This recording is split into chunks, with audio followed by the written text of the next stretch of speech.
When you close read, it doesn't mean you put the book really close to your face.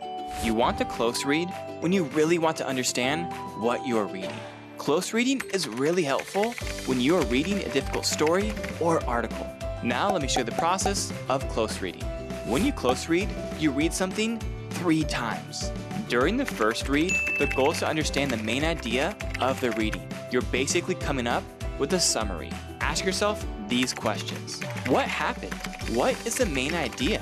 What words or concepts are difficult to understand? You want to walk away with the basic summary and clarify any things you don't understand. During the first read, if you don't understand any words or ideas, this is the time to figure them out.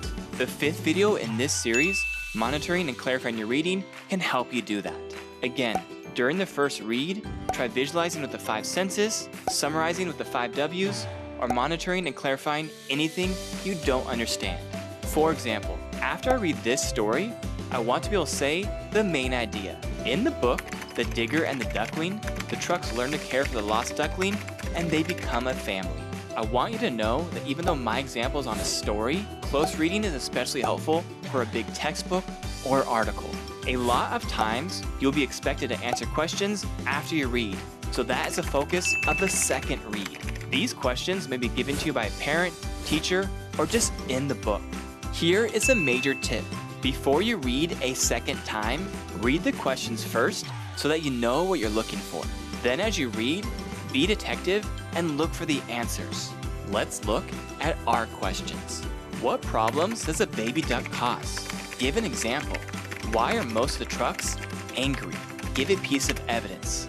How do the trucks feel about the duckling by the end of the book? When you look at your questions, you want to find key words. Let me show you. Notice a couple things. The key word here is problems. And who's causing those problems? The duckling. As I read, I'm going to really focus when I read parts about the baby duck. There might be problems that are clear or problems we have to infer. As we learned from our video on story elements, problems tend to happen at the beginning of the story. So let's start looking there first. For the second question, the key words are trucks and angry. We also know that we have to use a piece of evidence to answer the question. For the last question, there's a couple key words here. First, it says by the end of the book. So the answer will be found where? At the end of the book.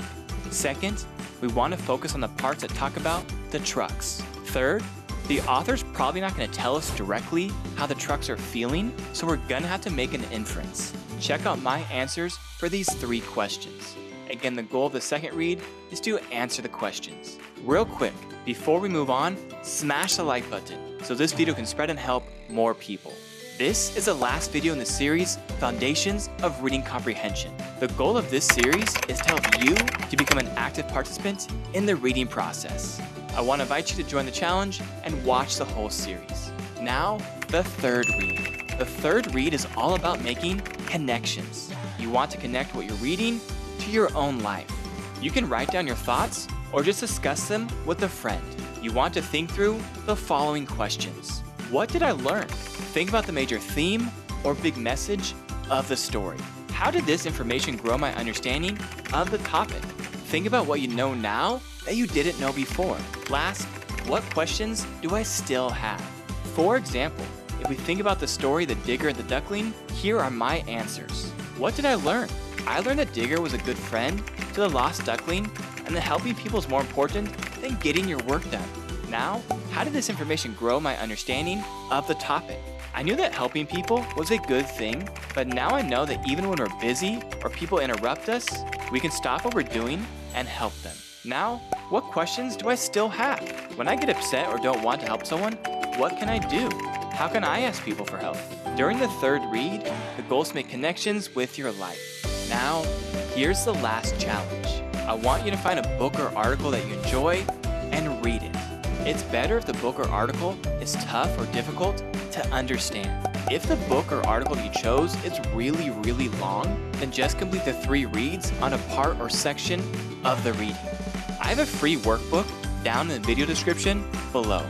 You can either print out the PDF or make a copy of the Google Slides and type on it. Make sure to smash the like button, hit subscribe, and I'll see you in the next video. Adios.